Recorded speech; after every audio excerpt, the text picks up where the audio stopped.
Hello everyone, मैं यल के sir आप सभी का अपने यूट्यूब चैनल यल के सर स्टडी वन में स्वागत करता हूँ। आज मैं आप सभी को एक इम्पोर्टेंट टॉपिक कूलाम का नियम जो कि फिजिक्स से रिलेटेड है और कक्षा 12 के लिए विशेष है, इसके बारे में एक नया वीडियो लाया हूँ जो मैं आपको आज पढ़ाऊँगा। अक्सर पाया गया है कि जो बच्चे हाई स्कूल पास कर लेते हैं, 11th या 12th में पहुंच जाते हैं, तो उनको अक्सर एक डाउट रहता है कि हम क्वेश्चन को किस प्रकार से सॉल्व करें या बड़े क्वेश्चन को निगमन किस प्रकार से करें, उसका डेरिवेशन कैसे करें। तो आज उसी डेरिवेशन को करने के लिए हम आज आपके लिए एक नया वीडियो लाए हैं जिसके बारे में हम आपको बताएंगे और डेरिवेशन कैसे करते हैं इसका एक ट्रिक भी बताएंगे। उसी ट्रिक से आपको सॉल्व करना है। हाल में ही आप सभी के बोर्ड परीक्षा में पेपर होने वाले हैं, जिसके लिए मैंने एक टॉपिक बनाया है जो कि बहुत ही इम्पोर्टेंट है, वो है कूलाम का नियम। कूलाम का नियम कक्षा 12 के लिए बहुत ही महत्वपूर्ण है और अक्सर ये 4 नंबर में या 5 नंबर में पूछा जाता है। तो मैं आप सभी के डाउट्स को क्लियर करने के लिए एक नया ट्रिक लाया हूँ। उसी ट्रिक से मैं आपको बताऊंगा कि कूलाम का नियम क्या है। तो सबसे पहले आगे ही ध्यान देते हैं। आप देख सकते हैं हमारे पास दो बिंदु हैं जिसको हम आवेश कहते हैं। आप कह सकते हैं पहला आवेश हमारा Q1 है और दूसरा आवेश हमारा है Q2। उसके बाद इन दोनों के बीच की जो दूरी दी गई है वो है स्मॉल r। वो क्या दी गई है? Small r।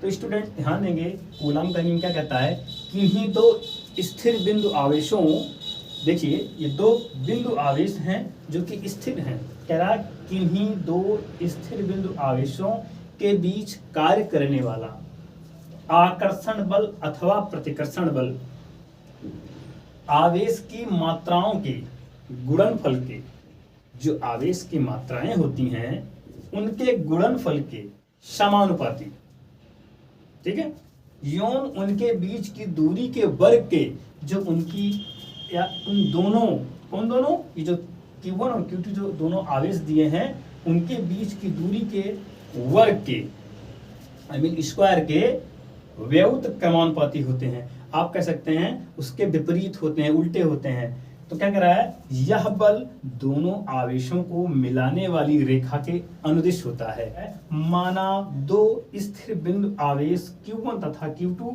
एक दूसरे से r दूरी पर स्थित हैं, जैसा कि चित्र में दर्शाया गया है। एक बार फिर से देखेंगे चित्र। दो बिंदु आवेश हैं जो कि स्थिर अवस्था में हैं। पहले का नाम Q1 है और दूसरे का नाम क्या है? Q2 है। और इन दोनों के बीच की जो दूरी है वो है स्मॉल r। वो क्या है? स्मॉल। माना दो स्थिर बिंदु आवेश Q1 तथा Q2 एक दूसरे से r दूरी पर स्थित हैं, जैसा कि चित्र में दर्शाया गया है। जैसा कि चित्र में दर्शाया गया है।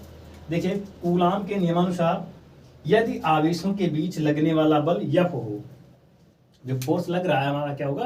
कैपिटल F है, तब आप देख सकते हैं F proportional Q1 into Q2 equation number first, तथा F प्रोपोर्शनल 1/r²। अतः F प्रोपोर्शनल समीकरण नंबर 1 और समीकरण नंबर 2 की आप तुलना कर लीजिए। करेंगे तो क्या हो जाएगा हमारा F, देखिए proportional Q1 into Q2 into 1/r²। इसको आप आगे सॉल्व करेंगे तो क्या हो जाएगा हमारा, देखिए मल्टीप्लाई में है, ये Q1 Q2 से 1 मल्टीप्लाई हो जाएगा तो हमारा Q1 Q2 आ जाएगा, नीचे r² है तो हमारा बटे में क्या आ जाएगा। क्या कहते हैं, या F is equal to small k Q1 Q2/r²। देखिए क्यों k इसलिए लगाया जाता है क्योंकि ये जो समानुपाती नियतांक होता है, क्या कह रहा है, जहां k एक समानुपाती नियतांक है जिसका मान दोनों आवेशों के बीच के माध्यम तथा प्रयुक्त मात्रक पद्धति पर निर्भर करता है। यानी जो माध्यम है, जो ये मान जो है दोनों के आवेशों के बीच के माध्यम तथा प्रयुक्त मात्रक पद्धति पर क्या करता है? निर्भर करता है। तो आप कह सकते हैं निर्वात में F is equal to 1/4 pi F epsilon nought into Q1 Q2/r²। ठीक है, जहां k इज इक्वल टू 1/4πε0, अर्थात जहां पर ये k दिया गया है आपका, ये वाला k स्मॉल k, उसी के स्थान पर क्या लिखा गया है 1/4πε0। आगे लिखा है निर्वात में f is equal to 1/4πε0 into Q1 Q2/r²। ये आपका मेन फार्मूला है।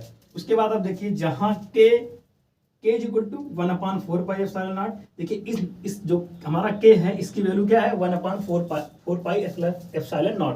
तो इस एप्सिलॉन ने पूरी की वैल्यू, देखिए ये पूरी की वैल्यू बता रहा है यहाँ से, तो आप कह सकते हैं 1/4π की जो वैल्यू है, देखिए 1/4πε0 की जो वैल्यू है वो है 9 × 10⁹ न्यूटन मीटर स्क्वायर प्रति किलोग्राम स्क्वायर, तथा एप्सिलॉन को निर्वात की विद्युतशीलता कहते हैं।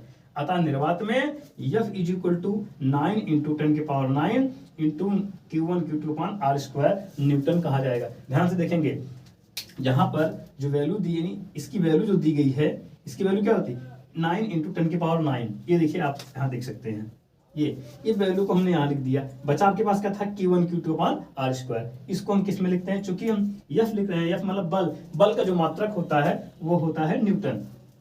तो आपको आज हमने इस शॉर्ट ट्रिक में बताया कूलाम का नियम क्या है, इसे हम कैसे सिद्ध कर सकते हैं। देखिए सिद्ध करने से पहले आपको फिगर पर ध्यान देना होगा, ठीक है। तो फिगर में एक बार हम फिर से आपको शॉर्ट बता दे रहे हैं कि जो कूलाम का नियम है उसमें क्या है, दो स्थिर बिंदु आवेश हैं Q1 और Q2 है, दोनों के बीच की दूरी r है, ठीक है ना, दोनों के बीच की दूरी r है। इसके बाद हम क्या बनाएंगे, समीकरण बनाएंगे। पहला F proportional Q1 Q2 equation number first, और F proportional 1/r², equation number 2। इन दोनों की जब हम तुलना करेंगे तो हमारा क्या आ जाएगा, F प्रोपोर्शनल Q1 Q2/r², या देखिए 1 से गुणा करेंगे हमारा वही चीज सेम आ गया। या F is equal to small k Q1 Q2/r², जहां के एक समानुपाती नियतांक है जिनका मान दोनों आवेशों के बीच के माध्यम तथा प्रयुक्त मात्रक पद्धति पर निर्भर करता है। इसको ध्यान दीजिएगा, ये बहुत इंपॉर्टेंट है, ये पूछा है, इसीलिए हमने इसको दूसरे पेन से लिखा है ताकि आप इससे हाईलाइट करके समझ सकते हैं। निर्वात में इसकी वैल्यू क्या होती है, F is equal to 1/4πε0 into Q1 Q2/r², या आप बोल सकते हैं जहां k इज इक्वल टू 1/4πε0, और इसकी पूरी वैल्यू क्या होती है 9 × 10⁹ न्यूटन मीटर स्क्वायर प्रति किलोग्राम स्क्वायर, तथा एप्सिलॉन को निर्वात की विद्युतशीलता कहते हैं। अतः निर्वात में F इज इक्वल टू इस पूरे के स्थान पर क्या रखेंगे, इसकी वैल्यू रखेंगे। वैल्यू क्या है 9 × 10⁹ इंटू Q1 Q2/r²। देखिए बल का मात्रा क्या होता है न्यूटन, इसलिए यहाँ पर हमने क्या लिखा न्यूटन। तो आशा है स्टूडेंट्स कि आपको ये शॉर्ट ट्रिक समझ में आई होगी, और हम आपको इसी प्रकार नए वीडियो के साथ आगे मिलेंगे। तब तक के लिए धन्यवाद।